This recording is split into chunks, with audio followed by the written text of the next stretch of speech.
Hi guys, this is Eli. How's everybody doing? And the family? Good! So today I'm back with another original painting. This one is called Magnetic Gravity Towers. Fancy name, right? Well, there is no backstory behind it. I was just painting and decided upon it. But like my head works, I started to think stories along of the way. So I imagined this would be towers that hold the gravity of this planet, or it could be a space station. I don't know. You decide. What I was really thinking when I was designing what I would to paint was that I wanted to focus on the nature around it. And I wanted to paint a mountain, lakes, and some trees, something like that, and to put the extra on that I like.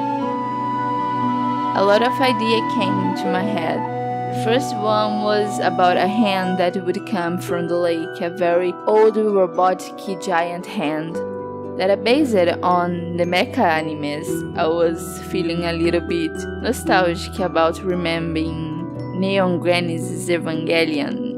It's like that, speaking English, I really don't know. For me, it's Neon Genesis Evangelion. But it's okay. I was missing it and wanted to add something about mecha and thought the idea of drawing a mecha hand because really I cannot draw the mecha at all. So I thought that and tried to draw the mecha hand, but it was a disaster.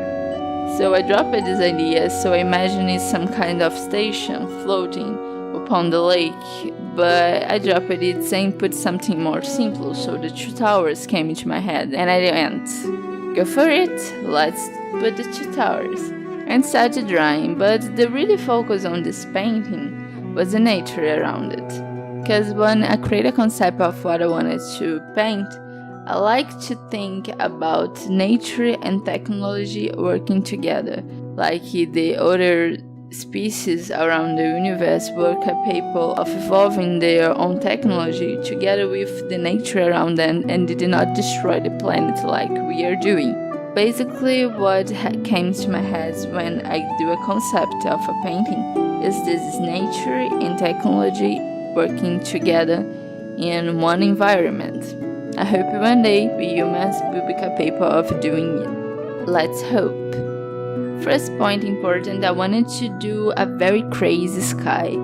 So I got a lot of colors and I want to do something really elaborated to also evolve my sky painting techniques that is not good in the moment. So painting skies, really complex ones, is one of my goals in the moment because it will help me to understand how I can make it more realistic. By consequence, the greatest numbers of different paints I used in this painting was on the sky. It had, first color I used was lemon yellow, and the second one was permanent rose. And after that, I got permanent rose, more cobalt blue, and started to do a gradient of color.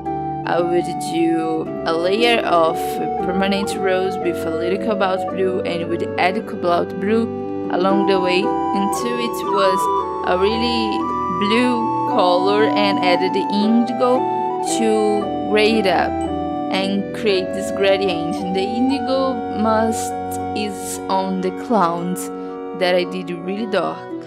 And every time I tried to make the sky look flowy and very complex, like I said, and it have some perspective.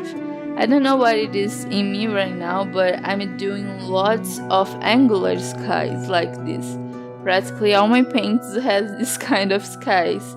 It's work for me, and it looks as intense as I wanted it to be.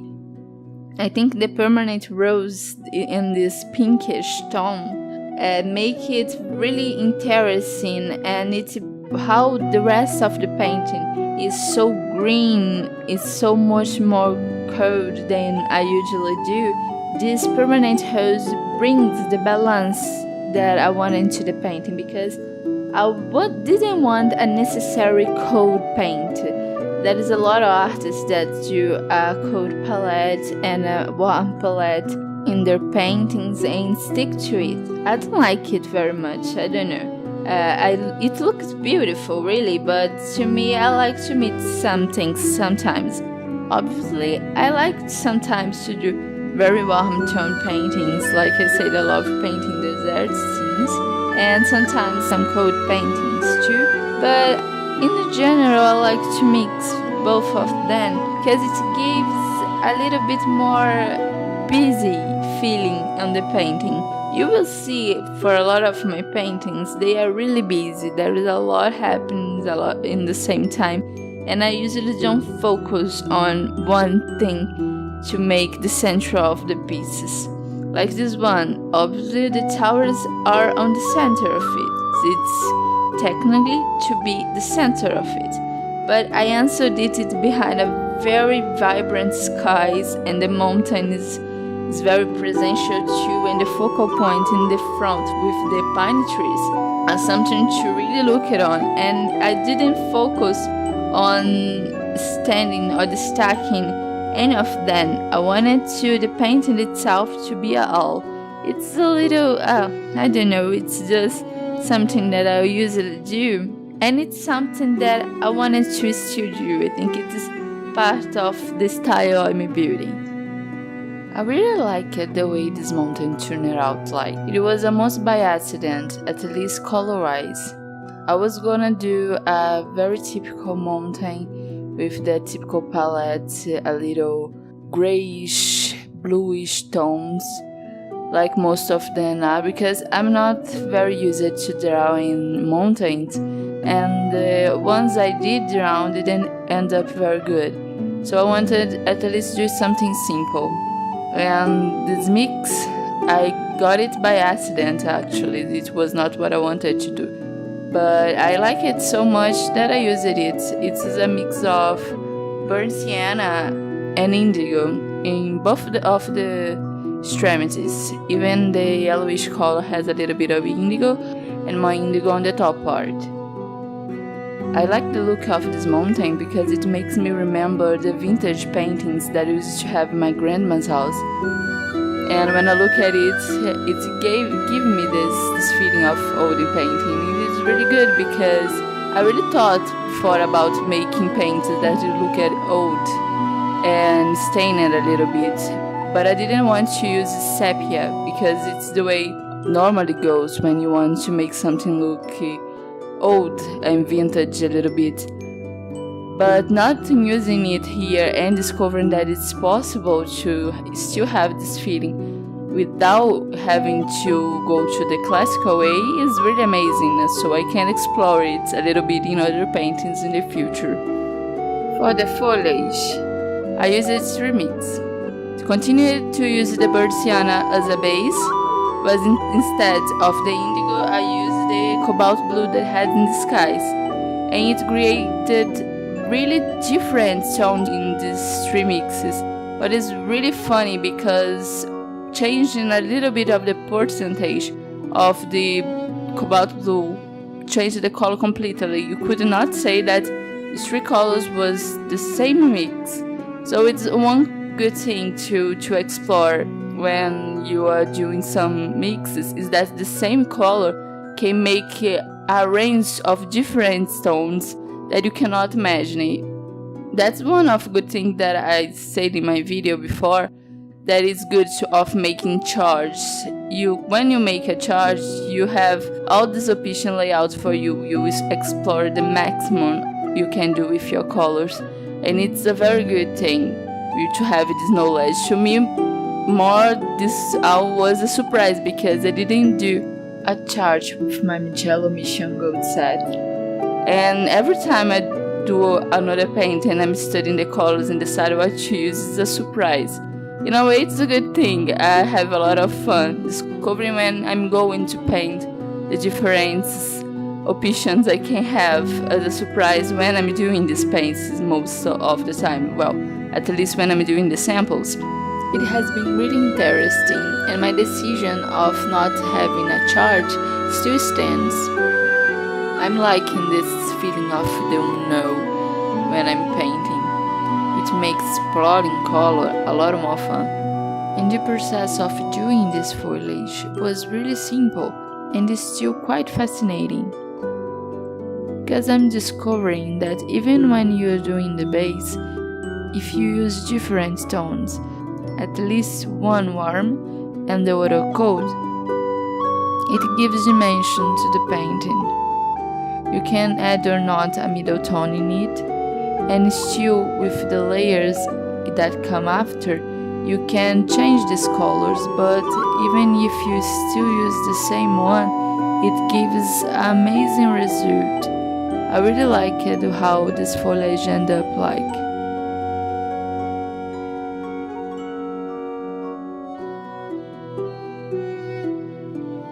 And the light coming between the towers that I'm doing right now.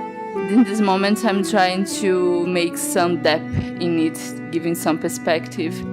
For this one I choose this bluish blue color because sincerely it seems more common when talking about lights in towers or anything that looks technology. I was going to use a green that the name is on the palette is yellowish green to use because it's a very natural green. It does not look like anything you find in nature, so I was going to use it, but sincerely I didn't know what the result would be, so in this one I made the safe choice, I think. So my techniques in making lake needs some improvement.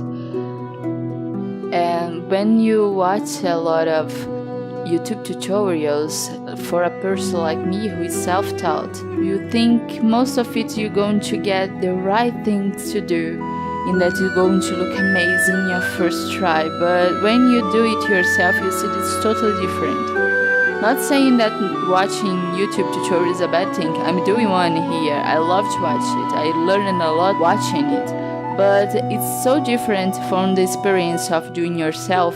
So even if you watch it, I recommend you to watch a lot and get their techniques, get the way they do things. It helps a lot when you are learning. But in the same way, when you get to do it yourself, you see some differences and you will learn to make things in the way you think is better for you. And you will learn by doing it a lot too. I'm still in the process of learning how to do my water technique in general.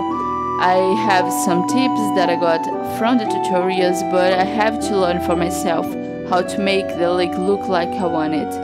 In this painting it didn't happen very much because it was really different the way I wanted. But I'm going to learn, I'm going to try new techniques. I'm really doing it for other paintings in the futures.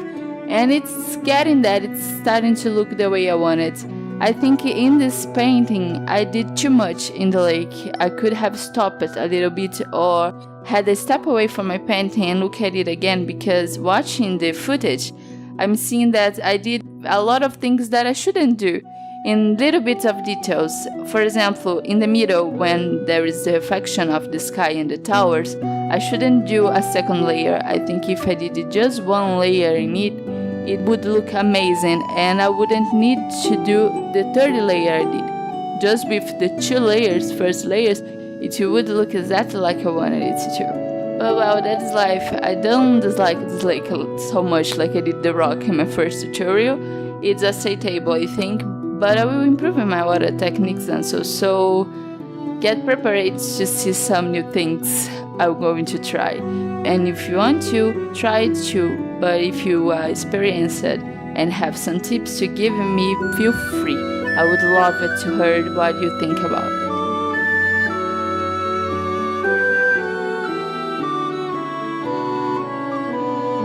How was I elaborating my thoughts about the lake while doing the first layer of the towers? I'm going to talk about it now. Like you saw, I took off the masking fluid that I had on the towers. I opted to put on while painting the sky because I feel more free to do it that way. I know a lot of painters have a little of prejudice about masking and prefer to paint without it. But for me right now, it's really difficult. When I use masking fluid, I feel more free not to have to preoccupate myself.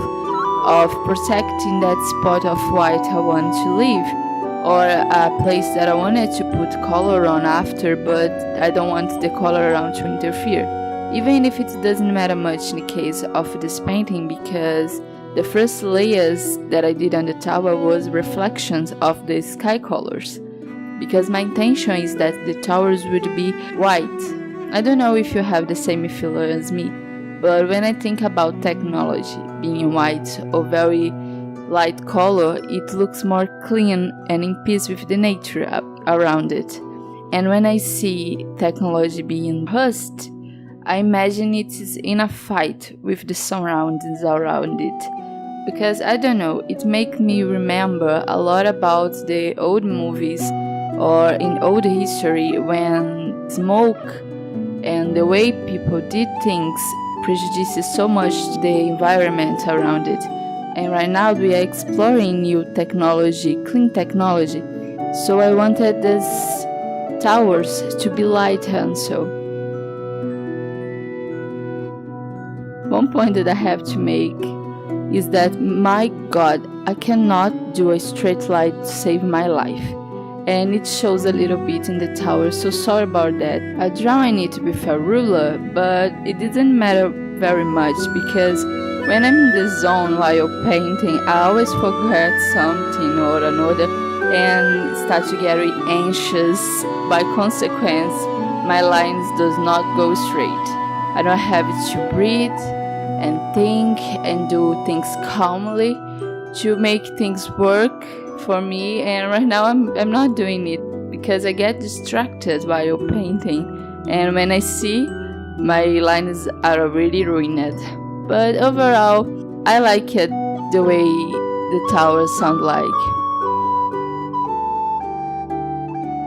If you can see, I'm doing layers of metal upon another to make these towers have a little bit of interest and not be plain just a channel to the lights to go up or something like that.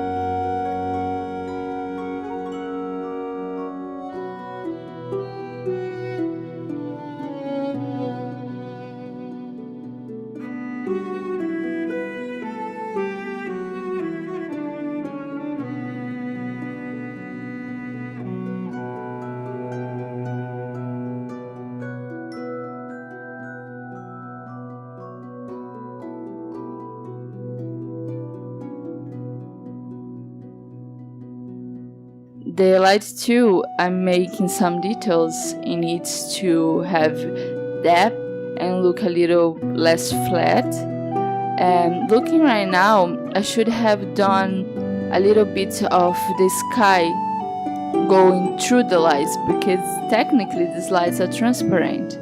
But I didn't do it, and to look a little bit too opaque to me.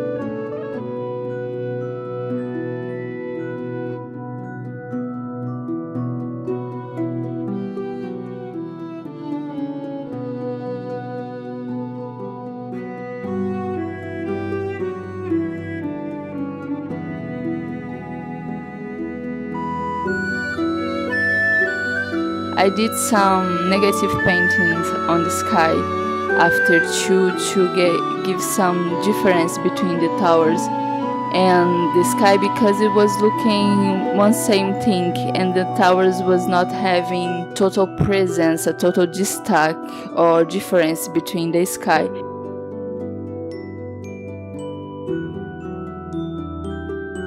And for the last part of the video, the pine trees. I don't know how the footage is going to look right now, because at the same time I was painting this last part, I was having some issues with my recording device. I didn't know at the time, because at the same time that I was around the pine trees, I was also watching YouTube videos, so I was not looking at the program interface. So when I rewatched the footage while I was editing it, that I saw that there was some issues. So I'm sorry about that. I know it's a little bit irritating. No, actually it's a lot irritating. But please watch it anyway, I beg you. I was really proud of my pine trees. You know, I'm not very good at doing pine trees. The ones I did before that was always, don't know, it wasn't what I wanted. And this one I finally did the way I wanted it to. It looked like the pine trees I wanted it to. And the video didn't cooperate with me, and it is really sad. I really wanted to do all the process of me doing it. Still can see, but it breaks a lot and stops. And I'm sorry about that. I'm really sad about that because I wanted it to look good. I'm still to post a perfect YouTube video on this channel.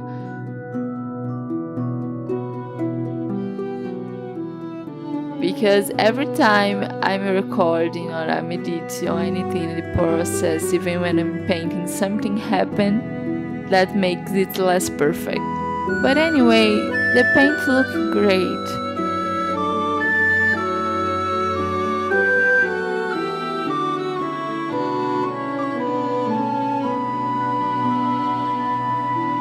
Really freaking irritating. Inside me right now, I'm crushing a lot in my mother language. You can be sure of that. It is frustrating to me to see that the part I wanted, I don't know, it wasn't the one I wanted most you to see, but it was something I was really proud of, and it's really sad it did not go well. But anyway, overall it looked great.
Another mistake I did, I forgot to film the outro.